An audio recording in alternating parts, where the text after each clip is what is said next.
Shtoytniy железangizdan nimalar bezovta qilgan shu paytgacha? Bilgan bezakda bo'lmaganman, faqat undan boshqa narsa edi, bu yoqqa yozdik-da nimadir. Yuragim bezakda bo'lgan. Ha, yuragingizda bezovta. Qon. Nimalar bezovta qiladi yurak tomoningizdan? Yuragim mana pasi og'riydi. Keyin esa tez urib ketadi hech kun yotganimda. Oldindan nimada turmaysizmi? Yo'q. 2-3 перешик.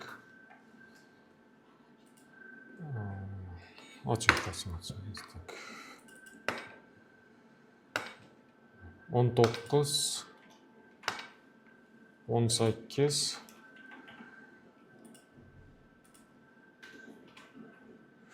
длинный размер 42 7,6 santimetr kub. O'ng tomonlarida uzel, kista, образование hech qanaqa narsa yo'q, toza. Dopplerda skorostlari oshmagan. Tezlik 18 santimetr sekund.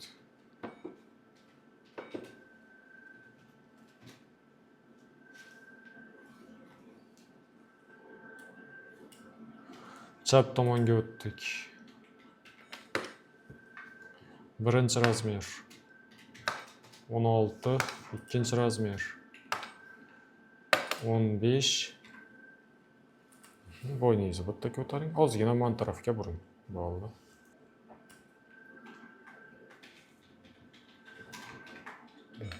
Uchinchi razmer 37, 4,9 santimetr kub. Chap tomonida bitta kalsinatlangan uzel, razmeri 9 ga 5 mm, akusticheskiy ten. O'sini ham yozib qo'ying. Yonida yonma-yon turibdi. Yana bitta uzellari bor. Yo'q, bu oddiy gipoexagen uzel. 6 ga 5 mm. Strukturasi неоднородный. 6 ga 5 da.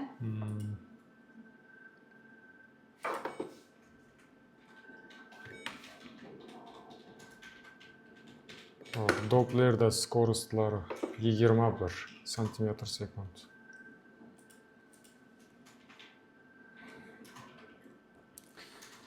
Ikkita uzelingiz bor. Bittasi kalsinatlangan, bittasi oddiy uzel.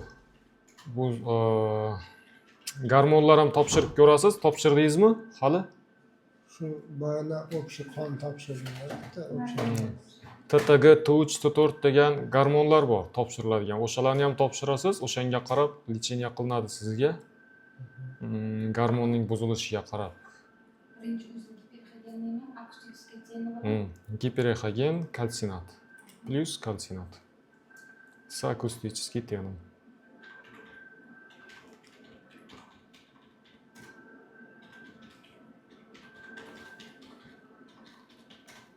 Bo'ldi. EKG qildirgandirsizlar. EKG. Eho qildirmadingizlar? Yozmada. Yozmasa shart emas, endi hozir biz yozib beramiz. Hammasini yozib berganimizdan keyin hozir endokrinologmi shug'ullanib turgan siz bilan. Doktoringizga ko'rsatasiz, zarurati bo'lsa, echokardiografia ham tekshiruv desa, echokardiografiyada o'tish kerak. EKG bilan bir vaqtning o'zida baribir.